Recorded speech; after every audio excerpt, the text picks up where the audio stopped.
मेरी नंद कुछ दिनों से जब मन करता तो कहती भाभी बैंगन की कलौंजी बनाइए। मैं राहुल से कहकर शाम को बैंगन मंगवाती थी और उसे धुलकर फ्रिज में रख देती। लेकिन सुबह जब बनाने जाती तो एक बैंगन हर बार कम मिलता। जब एक दिन रात को नंद के कमरे में गई तो मेरे होश उड़ गए। मेरा नाम सीमा है। मेरी शादी को 2 साल हो चुके हैं, लेकिन आज भी जब राहुल मुझे देखते हैं तो लगता है जैसे हमारी मोहब्बत कल की ही बात हो। राहुल स्वभाव से बेहद सीधे, सुलझे हुए और बेपनाह प्यार करने वाले इंसान हैं। हमारी छोटी सी हंसती खेलती दुनिया में 3 लोग हैं, राहुल, मैं और राहुल की छोटी बहन यानी मेरी नंद रिया। रिया शहर के ही एक जाने माने कॉलेज में पढ़ रही थी। दिखने में बेहद मासूम स्वभाव से थोड़ी शांत और ज़्यादातर अपने कमरे में किताबों में ही खोई रहने वाली लड़की थी। उसका कोई बॉयफ्रेंड भी नहीं था। वो बस घर में पढ़ती रहती या फिर मेरे पास कभी कभी बैठकर कुछ गपशप कर लेती। सब कुछ एकदम खूबसूरत और सुकून भरा चल रहा था, लेकिन पिछले कुछ हफ्तों से हमारे इस हंसते खेलते घर की हवाओं में एक अजीब सा बेतुका रहस्य घुलने लगा था। उस दिन दोपहर में रिया मेरे पास रसोई में आई। उसके चेहरे पर एक अजीब सी बेताबी थी। भाभी, आज शाम को प्लीज आप बैंगन की कलौंजी बना दीजिए ना। काफी दिन हो गए, आपके हाथ की कलौंजी खाने का मन कर रहा है। उसने थोड़ा हक जताते हुए कहा। हाँ हाँ, क्यों नहीं रिया, राहुल को भी तो कलौंजी बहुत पसंद है, मैंने मुस्कुराते हुए कहा। मैं तुरंत राहुल को फोन करके बोल दी, आते समय बाजार से बैंगन भी लेते आना। शाम को जब राहुल ऑफिस से लौटे तो उनके चेहरे पर थकान थी, लेकिन जैसे ही उन्होंने मुझे देखा उनकी थकान जैसे कहीं हवा हो गई। उन्होंने सब्जी का थैला रसोई की स्लैब पर रखा और मुझे पीछे से अपनी बाहों में समेटते हुए धीमी आवाज में कहा, तुम्हारी कलौंजी की खुशबू और तुम्हारे हाथों के जादू के लिए तो मैं दिन भर की थकान चुटकी में भूल सकता हूँ सीमा। मैंने शर्माते हुए उन्हें पीछे धकेला और मुस्कुराकर कहा, राहुल थोड़ा तो ख्याल रखा करो, घर में जवान बहन है, कहीं भी लग जाते हो रोमांस करने। अरे जान, मैं सब देख कर आया हूँ, मुझे सब पता है। रिया अपने कमरे में है, ये मौका कैसे जाने देता। रुकिए जी, पहले मुझे गिनती करने दीजिए, रिया ने खास फरमाइश की है। अरे बाबा, पूरे 6 बैंगन लाया हूँ, 2 तुम्हारे लिए, 2 रिया के लिए और 2 मेरे लिए। बिल्कुल पक्के 6, राहुल ने प्यार से मेरे माथे को चूमते हुए कहा। मैंने खुद अपनी आंखों से थैला खोला। पूरे 6 ताज़ा चमकदार बैंगन थे, लंबे लंबे बिल्कुल सुडौल बैंगन थे। कलौंजा बनाने के लिए तो लंबे वाले बैंगन ही चाहिए। मैंने खुद उन्हें धोकर फ्रिज की सब्जी वाली ट्रे में रख दिया। अगली दोपहर जब मैं पूरी तैयारी के साथ कलौंजी बनाने बैठी और फ्रिज खोला तो मेरे कदम वहीं ठिठक गए। ट्रे में सिर्फ 5 बैंगन थे। मैंने पूरी ट्रे खाली कर दी, फ्रिज का कोना कोना छान मारा, लेकिन छठा बैंगन गायब था। अजीब बात है, कल रात तो मैंने और राहुल ने खुद 6 बैंगन गिने थे। मैंने सोचा, फिर मन को समझाया कि शायद राहुल से गिनती में भूल हुई होगी।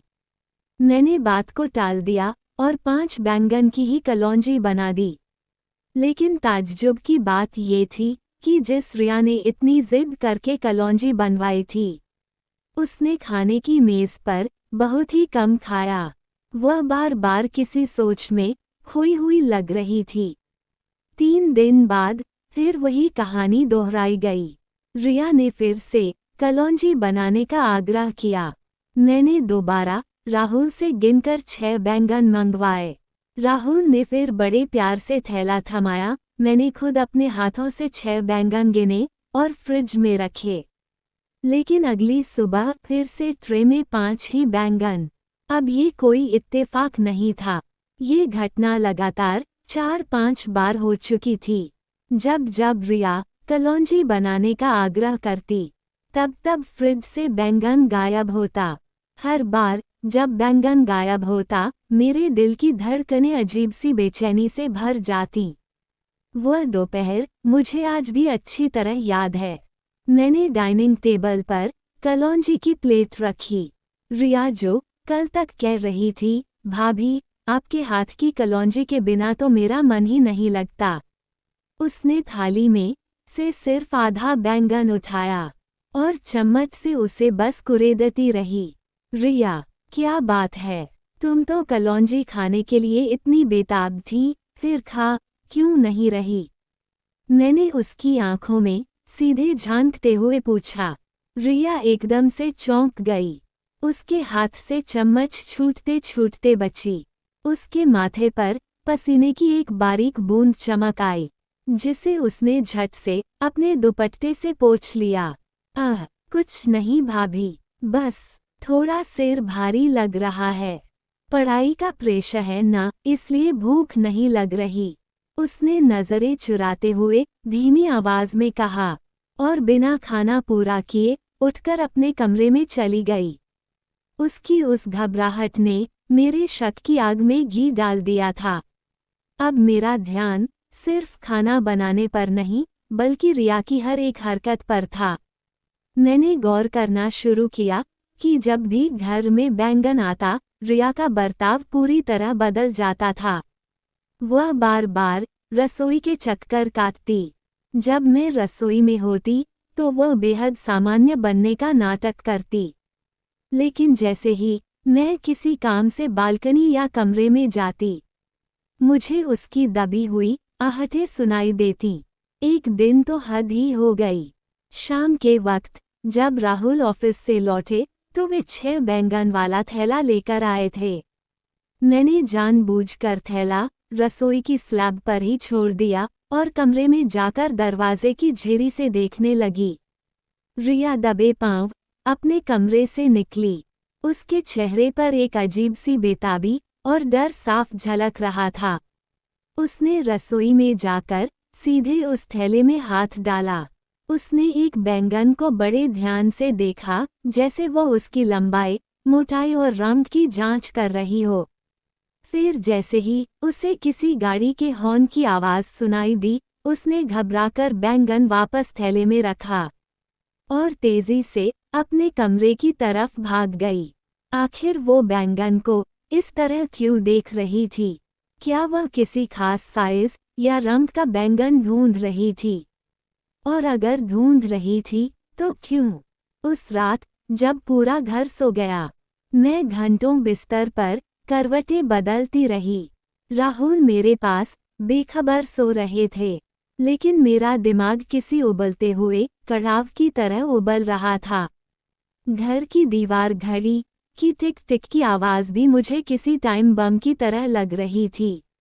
एक बैंगन, हर बार सिर्फ एक ही बैंगन क्यों? क्या रिया का कलौंजी खाने का आग्रह सिर्फ एक बहाना था? क्या वह जानबूझकर मुझसे बैंगन मंगवाती थी ताकि उसे अपना काम करने का मौका मिल सके? लेकिन बैंगन के साथ ऐसा क्या राज जुड़ा हो सकता है, जो वह सीधे बाजार से खुद खरीदने के बजाय घर के फ्रिज से चुराती थी? मुझे एहसास हो गया था कि अब सिर्फ कयास लगाने से काम नहीं चलेगा। अगर मुझे इस घर की शांति और रिया का सच जानना था, तो मुझे खुद इस काले साए का पीछा करना होगा। मैंने तय कर लिया था कि अगली बार जब भी घर में बैंगन आएगा, मैं सोऊंगी नहीं। मैं उस रात जागूंगी और अपनी आंखों से देखूंगी कि मेरी नंद उस एक गायब बैंगन का आखिर करती क्या है।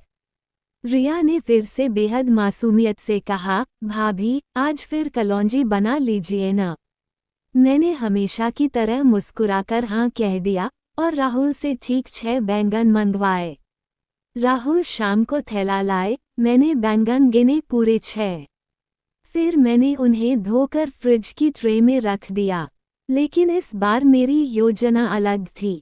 रात के लगभग 11:30 बज रहे थे। राहुल गहरी नींद में सो चुके थे। उनकी नियमित सांसों की आवाज से पूरा कमरा गुंजायमान था। मैंने बेहद सावधानी से उनके ऊपर से चादर हटाई और बिना कोई आहट किए बिस्तर से नीचे उतरी। पूरे घर में गहरा सन्नाटा पसरा हुआ था। सिर्फ हॉल में लगी दीवार घड़ी की टिक टिक किसी छलावा की तरह गूंज रही थी। मैं दबे पांव रसोई की तरफ बढ़ी और स्टोर रूम के अधखुले दरवाजे के पीछे छुप गई। वहां से फ्रिज और रिया के कमरे का दरवाजा साफ दिखाई दे रहा था। मेरा दिल इतनी जोर से धड़क रहा था कि मुझे डर था कहीं इसकी आवाज से सन्नाटा टूट न जाए। लगभग 1 घंटे के दमघोंटू इंतजार के बाद रिया के कमरे का दरवाजा बहुत ही धीमे से खुला। रिया बाहर निकली। उसके हाथ में टॉर्च या मोबाइल की कोई रोशनी नहीं थी। वह अंधेरे में ही चलने की आदी लग रही थी। उसने एक पल रुककर राहुल और मेरे कमरे के बंद दरवाजे की तरफ देखा। जब उसे तसल्ली हो गई कि सब सो रहे हैं, वह दबे पांव फ्रिज के पास गई। उसने बहुत ही आहिस्ता से फ्रिज खोला ताकि उसकी लाइट का उजाला हॉल में न फैले। उसने सीधे सब्जी की ट्रे से ठीक एक बैंगन निकाला। उसे अपने ढीले कुर्ते के अंदर छुपाया और तेजी से वापस अपने कमरे में लौट गई। दरवाज़ा हल्का सा बंद हो गया लेकिन पूरा लॉक नहीं हुआ। मेरी सांसें वहीं अटक गईं। आखिरकार मैंने उसे रंगे हाथों पकड़ लिया था।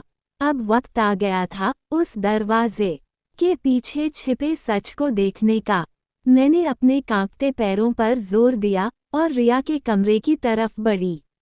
हर कदम के साथ फर्श पर मेरी नंगे पांव की छुअन मुझे बर्फ जैसी ठंडी लग रही थी। रिया के कमरे का दरवाज़ा थोड़ा सा अधखुला रह गया था। अंदर पीली मध्यम रोशनी जल रही थी जैसे किसी नाइट लैंप की हो। मैंने अपनी सांसें रोक ली और दरवाजे की बारीक दरार से अंदर झांका। और जो नज़ारा मेरी आंखों के सामने था, उसे देखकर मेरे पांव तले जमीन खिसक गई।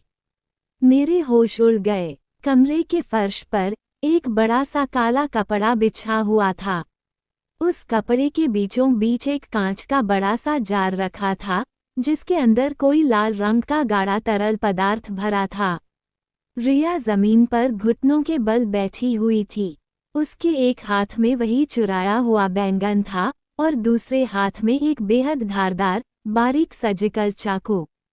वह बहुत ही निपुणता और सफाई से बैंगन के बीचों बीच एक लंबा कट लगा रही थी, बिल्कुल वैसे ही जैसे मैं कलौंजी बनाने के लिए बैंगन को बीच से चीरती थी। लेकिन वो उसमें मसाला नहीं भर रही थी। उसने अपनी मेज की दराज से एक छोटी सी प्लास्टिक की जिप लॉक थैली निकाली। उस थैली के अंदर चमकदार सफ़ेद रंग का पाउडर था। रिया ने बड़े ध्यान से बिना एक बूंद गिराए उस सफ़ेद पाउडर की थैली को बैंगन के कटे हुए हिस्से के अंदर फिट कर दिया। फिर उसने एक विशेष प्रकार के पारदर्शी गोंद और बारीक धागे से बैंगन को वापस इस तरह सिल दिया कि दूर से देखने पर कोई भी यह नहीं कह सकता था कि बैंगन कभी काटा भी गया था। इसके बाद उसने उस सील किए हुए बैंगन को उस कांच के जार में डाल दिया। उस जार में पहले से ही 3-4 ऐसे ही तैयार किए गए बैंगन तैर रहे थे। मेरा पूरा शरीर कांपने लगा। मेरे दिमाग में सारे तार अचानक जुड़ने लगे। यह कोई टोना टोटका या पागलपन नहीं था। ये ड्रग्स की तस्करी का बेहद शातिर और खौफनाक जरिया था। मैं तो कुछ और ही समझ रही थी। रिया कॉलेज की आड़ में किसी बहुत बड़े ड्रग्स नेटवर्क का हिस्सा बन चुकी थी। वह सब्जियों के अंदर महंगे ड्रग्स छिपाकर आगे सप्लाई करती थी और वह बाजार से खुद बैंगन इसलिए नहीं खरीदती थी ताकि किसी को उस पर या उसके लगातार बाजार जाने पर शक न हो। वह घर के स्वाभाविक राशन का इस्तेमाल करके अपनी इस काली करतूत को अंजाम दे रही थी। हे भगवान, मेरी मासूम सी दिखने वाली नंद इतनी बड़ी अपराधी कैसे बन गई? इसी झटके और डर के मारे मेरे कदम पीछे हटे। और मेरा हाथ पास में रखी एक साइड टेबल से टकरा गया। उस पर रखा कांच का शोपीस जमीन पर जा गिरा। छननन, सन्नाटे को चीरती हुई वह आवाज गूंज उठी। रिया चौंक कर उठी। उसके हाथ से चाकू छूटकर जमीन पर गिरा। उसने तेजी से दरवाजे की तरफ देखा और एक ही झटके में दरवाजा पूरा खोल दिया। सामने मुझे पसीने से तरबतर और कांपते हुए देखकर उसके चेहरे की हवाएं उड़ गईं। उसकी आंखों में खौफ और वहशीपन का ऐसा मिला जुला भाव था जैसा मैंने अपनी जिंदगी में कभी नहीं देखा था। कमरे में छाई खामोशी इतनी भारी थी कि हमारी कांपती सांसों की आवाज भी साफ सुनाई दे रही थी। रिया के हाथ में पकड़ ढीली हुई और वह धारदार चाकू फर्श पर गिर पड़ा। उसकी आंखों में खौफ, शर्मिंदगी और बेबसी का ऐसा तूफान था जिसे देखकर मेरा दिल दहल गया। वह अचानक अपने घुटनों पर ढह गई और मेरे पैरों को पकड़कर फूट फूट कर रोने लगी। भाभी, मुझे माफ कर दीजिए, मुझे बचा लीजिए भाभी, वे लोग मुझे मार डालेंगे। रिया की हिचकियों से पूरा कमरा गूंज उठा। मैंने कांपते हाथों से उसके कंधे पकड़े और उसे ऊपर उठाया। रिया, होश में आओ और साफ साफ बताओ कि यह सब क्या है। ये सफ़ेद पाउडर, ये चाकू, तुम किस दलदल में फंस गई हो। रिया ने हिचकिचाते हुए जो सच बताया उसने मेरे रोंगटे खड़े कर दिए। उसने रोते हुए बताया कि कॉलेज के कुछ सीनियर लड़कों ने एक पार्टी के दौरान धोखे से उसकी कुछ बेहद आपत्तिजनक तस्वीरें और वीडियो बना लिए थे। वे तस्वीरें लीक करने की धमकी देकर उसे पिछले 3 महीनों से ब्लैकमेल कर रहे थे। वे लड़के शहर के एक बड़े और खतरनाक अंतर्राष्ट्रीय ड्रग्स सिंडिकेट के लिए काम करते थे। वे मुझे ड्रग्स पहुंचाने का जरिया कुरियर की तरह इस्तेमाल कर रहे थे भाभी, रिया ने तड़पते हुए कहा। पुलिस नाकों पर गाड़ियों और बाइक्स की चेकिंग करती है, लेकिन सब्जियों के अंदर छिपे माल पर कभी किसी का ध्यान नहीं जाता। वे मुझे बैंगन का ही इस्तेमाल करने को कहते थे, क्योंकि इसका छिलका गाढ़ा होता है और सिलने के बाद भी कट का निशान आसानी से छिप जाता है। मैं बाजार से अलग से बैंगन खरीदती तो घर वालों को शक होता, इसलिए मैं आपके लाए बैंगन का इस्तेमाल करती थी ताकि सब कुछ सामान्य लगे। तभी पीछे से दरवाज़ा पूरा खुला और राहुल अंदर आ गए। कांच के जार में तैरते बैंगन, फर्श पर पड़ा सफ़ेद पाउडर और रिया के हाथ का चाकू देखकर राहुल के पांव तले जमीन खिसक गई। उनके चेहरे की रंगत पल भर में उड़ गई। यह क्या हो रहा है यहाँ? राहुल की आवाज़ गुस्से और हैरानी से कांप रही थी। जब मैंने राहुल को पूरा सच बताया तो वे गुस्से से आग बबूला हो गए। उन्होंने अपनी बहन का हाथ पकड़ा। रिया, तुमने हमें क्यों नहीं बताया? पुलिस के पास जाने के बजाय तुम इन अपराधियों के इशारों पर नाचने लगीं। तुम्हें अंदाज़ा भी है कि तुम किस आग से खेल रही थीं। राहुल का गुस्सा जायज़ था, लेकिन रिया की बेबसी देखकर वे टूट गए। उन्होंने अपनी बहन को गले से लगा लिया। वह रात हमने बिना सोए, चिंता और योजना बनाते हुए गुजारी। अगली ही सुबह, बिना किसी को भनक लगे, राहुल और मैं अपने एक पुराने और भरोसेमंद दोस्त से मिलने गए, जो शहर में पुलिस उपायुक्त डीसीपी के पद पर तैनात थे। हमने उन्हें कमरे से मिली तस्वीरें और जार में रखे ड्रग्स से भरे बैंगन दिखाए। अधिकारी महोदय ने तुरंत मामले की गंभीरता को समझा। उन्होंने रिया को आश्वस्त किया कि उसकी सुरक्षा की जिम्मेदारी पुलिस की होगी और उसे कानूनी रूप से सुरक्षित रखा जाएगा, क्योंकि वह ब्लैकमेलिंग की शिकार थी। पुलिस ने तुरंत एक गुप्त योजना बनाई। अगली शाम, जब उस गैंग के मुख्य कुरियर को बैंगन के रूप में छिपे ड्रग्स की डिलीवरी लेनी थी, तो रिया को तय जगह पर भेजा गया, शहर के एक सुनसान गोदाम के पास। लेकिन इस बार रिया अकेली नहीं थी। सादे कपड़ों में दर्जनों पुलिसकर्मी आसपास के इलाके को घेरे हुए थे। राहुल और मैं भी दूर एक गाड़ी में बैठकर सांसें रोके सब देख रहे थे। जैसे ही गैंग के 2 मुख्य सरगना अपनी काली गाड़ी से उतरे और रिया से वह थैला लेने लगे, पुलिस ने चारों तरफ से धावा बोल दिया। पुलिस, कोई अपनी जगह से नहीं हिलेगा। गोलियों की कड़कड़ाहट और अफरा-तफरी के बीच पुलिस ने उस खूंखार गिरोह के दोनों गुर्गों को दबोच लिया। उनकी निशानदेही पर अगले 24 घंटों में उस बड़े ड्रग नेटवर्क के आकाओं को भी सलाखों के पीछे धकेल दिया गया। कानूनी प्रक्रिया के तहत रिया की कम उम्र और उसके खिलाफ हुए ब्लैकमेलिंग के सबूतों को देखते हुए उसे अदालत से माफ कर दिया और वह सरकारी गवाह बन गई। उस खौफनाक रात के बाद हमारे घर में सब कुछ बदल गया। रिया ने अपनी गलतियों से सबक लिया और धीरे धीरे अपने डर से बाहर निकली। कहानी कैसी लगी कमेंट करके बताएं। अच्छी लगी तो दोस्तों को शेयर करें। चैनल को सब्सक्राइब करें और बेल आइकन जरूर दबाएं ताकि अगली वीडियो का अपडेट सबसे पहले आपको मिले। मिलती हूँ अगली कहानी के साथ। अपना ख्याल रखिए। धन्यवाद।